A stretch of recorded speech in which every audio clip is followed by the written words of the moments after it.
The London sky was painted in shades of dusky pink when a quiet jet from Olympia touched down at Heathrow.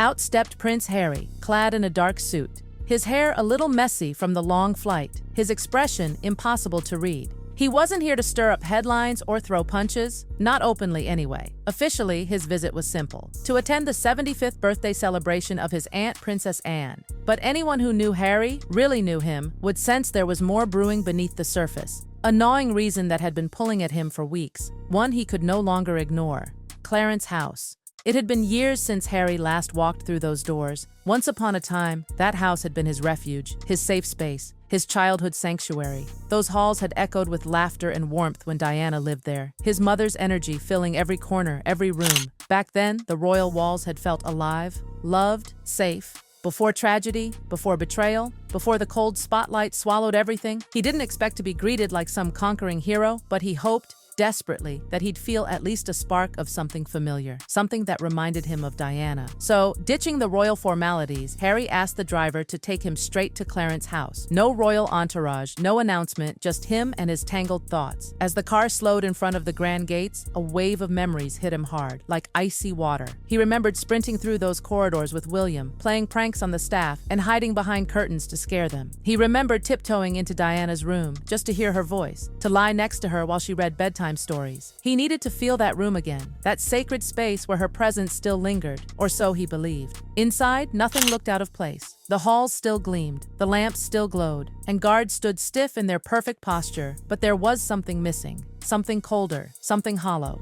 As Harry climbed the familiar staircase, the creak of the 7th step made him smile faintly. But the second he opened Diana's old door, that smile disappeared, gone. Every trace of Diana had been erased. The room wasn't just redecorated. It had been completely stripped and transformed. No sanctuary, no warmth. Instead, it was a shrine to someone else. Thick burgundy curtains, the cloying stench of imported perfume stinging his nose. A massive vanity table overflowing with expensive bottles and jewelry, none of which ever belonged to his mother. The walls? Not a single photograph of Diana. Every frame, every memory replaced with Camilla. Harry's chest tightened. Each step deeper into that room felt like another betrayal. His fingers grazed a glittering sequin dress that now hung where Diana's framed letters once sat. He searched desperately for anything. A forgotten bracelet, a photograph tucked away in a corner, a faint scent of her perfume.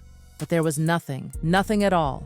This wasn't redecorating. This was deliberate, a statement, and only one woman had the audacity to do this. Camilla? Harry's heart sank, then twisted with rage. Diana's memory, once sacred, untouchable, had been bulldozed out, treated like an inconvenience, as if she had never belonged there, as if she had never mattered. Harry stood frozen in the middle of the room, fists clenching, jaw tight, eyes burning. Not with tears, he had cried enough, but with fury. He hadn't come here for a fight. But now, Camilla had left him no choice. She had crossed a line, and whether she knew it or not, she had just declared war. The knock on her private chamber door wasn't gentle. It was sharp, almost like a warning shot. When Camilla opened it, she didn't look the least bit surprised. There he was, jaw locked, eyes blazing, his shoulders squared like a man ready to unleash years of pain. "Why?" Harry demanded, his voice low but heavy with emotion. "You knew what that room meant to me, to my mother, and you destroyed it." Camilla, lounging in a silk robe and sipping tea as though nothing were out of place, didn't even flinch. "It's just a room, Harry." He barged inside, ignoring her unspoken boundaries. "No, it was her memory, her presence, and you wiped it out like it was some kind of mistake." Camilla set her cup down carefully, leaned back, her expression cool and calculated. "The past is heavy. That room needed a new purpose. You're the only one still clinging to ghosts." Harry let out a bitter laugh. "Ghosts? You mean my mother?" "If you want to survive in this family," Camilla replied icily, "you need to let go of Diana. People love the idea of her, but adoration doesn't rule palaces. Power does." Each word was like a wrecking ball, crashing into something sacred. Camilla hadn't just erased Diana from the room. She was erasing her from the entire legacy, rewriting history to suit her. "You actually believe you can replace her?" Harry asked, disbelief laced with anger. Camilla smiled, but her eyes were cold. "Not replace. Refocus." Harry's voice cracked. "You'll never be her. No matter how many rooms you redecorate." Her composure finally wavered, just enough to let her own sharpness slip. "And you'll never be taken seriously as long as you act like a boy chasing shadows." I'm not your enemy, Harry, but if you insist on being the grieving son forever, don't be surprised when people stop listening." He stepped closer, his voice trembling, not from fear, but from raw pain. "Say what you want about me, but don't you dare diminish what my mother was, or what she still means." Camilla rose from her chair, their faces inches apart now. "You think this family was built on sentiment? That your mother's charity work and tears made this crown strong? It's built on survival, on image, on control. Diana threatened that, and so do you." There it was, the cold, brutal truth he had always suspected but never heard so bluntly. He would never be accepted, not unless he played their game, and Diana had never played. That's why she was cast out, just as he was. Without another word, Harry turned and stormed out, slamming the door behind him. But inside, Camilla wasn't shaken. No, she was smug. This confrontation was exactly what she expected, and she already had a plan. Hours later, quiet invitations were sent. A small gathering, a harmless tea party hosted by Camilla. Just a few royals, a handful of aides, and yes, Harry was on the guest list. His attendance? Not optional. From the moment Harry walked into that room, something felt off. The air was too polished, the smiles too stiff. It was a stage, and Camilla was ready to perform. She spoke in veiled barbs, dripping her words in honey, but Harry heard the venom. "Grief," she murmured at one point, "can become such a performance if it isn't managed." Another time, she mused, "The past has a way of making some people unstable." Every word was a dagger disguised as etiquette. Slowly, the others shifted their eyes toward Harry, waiting, watching. Camilla smiled sweetly, her gaze locked on him, a trap, and Harry was standing right in the middle of it. Finally, he snapped, his voice cut through the chatter like a whip. "Stop talking about my mother like that." Gasps filled the room. Teacups froze mid-air. Conversations stopped cold. But Camilla didn't even flinch. She leaned back with the serene elegance of someone who had just sprung the perfect trap. Her face softened into a mask of calm concern. "Harry," she whispered, rehearsed to perfection. "This is neither the time nor the place." "You made it the place," he shot back. His voice thundered now.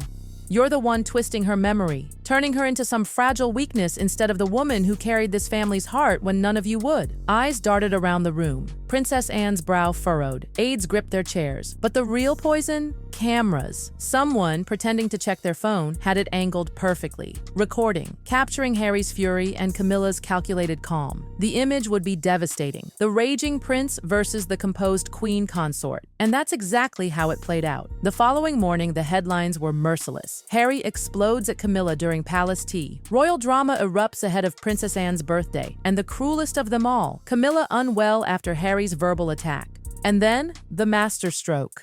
By dawn, Camilla appeared on national television, draped in a prim suit, pale makeup softening her face, leaning heavily on a cane. Her voice trembled as she revealed she had been secretly battling a serious illness for months. She didn't mention Harry's name, but she didn't need to. Every word, every sigh implied it. She spoke of stress, of family tension, of pain worsened by emotional strain. The narrative was perfect.